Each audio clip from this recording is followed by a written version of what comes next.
What's up, y'all? Here again today, like every day. This time I'm doing a workout that is pretty short, went pretty short, sweet to the point, right to the point. So it was basically just dips and push ups. I did some face pulls in between the push ups. And so it was just kind of repping it out, just kind of going for a much higher rep count when it came to the push ups and the dips. So see here, I'm going at around 90 degrees for the dips. And I'm trying to explode my way back up. And on the first set here, I was able to get at around 30 dips, which might have been my all-time high if I'm not mistaken.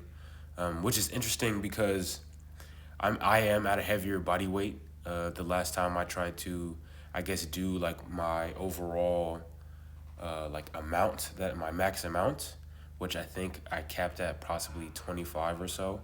So it's interesting that I was still able to make progress even at a heavier body weight with calisthenics.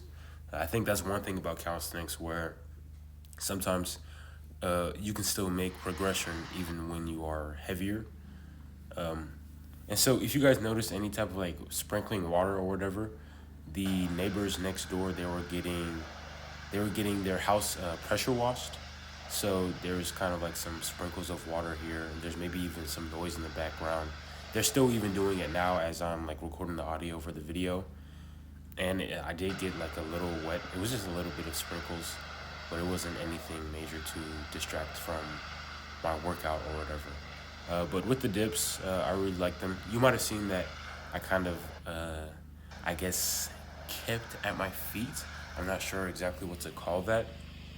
I do find myself doing that a lot when I do, like, just go for high reps. But I don't feel like it's something that's taking away from the overall movement. I still feel the muscles working. I don't feel like it's actually propelling me, especially since I'm not bringing my knees up and then kicking my legs downwards, like as if how someone would do during like a pull up when they're struggling to get like another rep.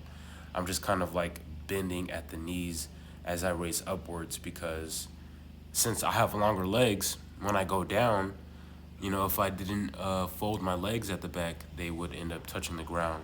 And so I just kind of allow my knees to extend as I go up to, I guess, allow for more space possibly. So that's the thing with the dips. I don't think I do that all the time. I'm not very conscious of if I do that a lot or not. But yeah, and then here's the push-ups on the ground. Just very simple. Not my usual push-ups. Of course, I went through the reps a lot faster. Again, I am trying to go for reps here. Just kind of like, doing much faster movements while still going to muscular failure. And so I am going, I'd say, a lot lower than I would. Let's say on active recovery days where I do push-ups, I kind of try and just go at around a little bit above 90 degrees or so. But this time I kind of tried to go a bit lower. Maybe you can't really tell in the camera, but I kind of went lower to like, let's say my usual depth when I'm doing my normal standard push-ups. But of course I was engaging more, I guess, explosivity within these movements, which made them pretty fun. It's just kind of like, it kind of takes me back a little bit when I first started doing push-ups, and that's how I would do them. And here are the face pulls. I did 3 sets, but I only recorded just 2 because, like, that's not the whole point of this.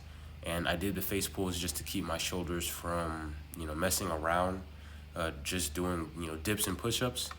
And of course, it's like, supersetting your push-ups with face pulls or some type of like row or back movement is really good when it comes to stabilizing your shoulders and kind of stretching other muscles that are involved when it comes to like just pushing movements in general. So I believe it's a very smart idea to kind of do something like face pulls or rear delt flies or rows or something like that, or maybe even pull-ups when supersetting, let's say like a bench press or overhead press or a dip or just a simple push-up. And on the last 2 sets of push-ups, I did elevate my feet. I did, of course, get like a lot more lower chest tension when I did the dips. So in order to, I guess, counterbalance that, I wanted to do some decline push-ups, which I enjoyed. I enjoy my workouts in general. I feel like I enjoy just about every session. I don't think there's one session where I had to drag myself through it. If I had to, I would just change it up in a way that would be more fun. So, the decline push-ups, I did really feel my chest working pretty well, especially in the upper chest. And then of course I'm putting more load on my shoulders and my triceps since I'm elevating my feet. And just in general, I got a pretty good stimulus. I got basically all of what I would need during a pushing session, just with something as simple as push-ups and dips. And I'm using very limited equipment, just practically the ground and the parallel bars, outside of me using the rings here. But if you just want to do the dips and the push-ups and you don't want to do face pulls, you could just do like some band pull-aparts or something like that, or anything else. You could do rows on the parallel bars, on the dip bars, if you don't want to use the rings, right? So I'm practically just using furniture, the ground, and some parallel bars in order to do my workout. And I'm getting all of what I feel like I need because I'm working my shoulders here, I'm getting my triceps, I'm getting, of course, my entire pecs, I'm getting the lower pecs and the upper pecs involved. So therefore, I'm getting like a complete pushing workout, in my opinion, when it came to those two movements in the relatively short time. So it's like, again, there's beauty in simplicity. You don't have to make things overcomplicated. And, if you want to, you can try and minimalize your training, in whichever way you can. See you guys in the next one.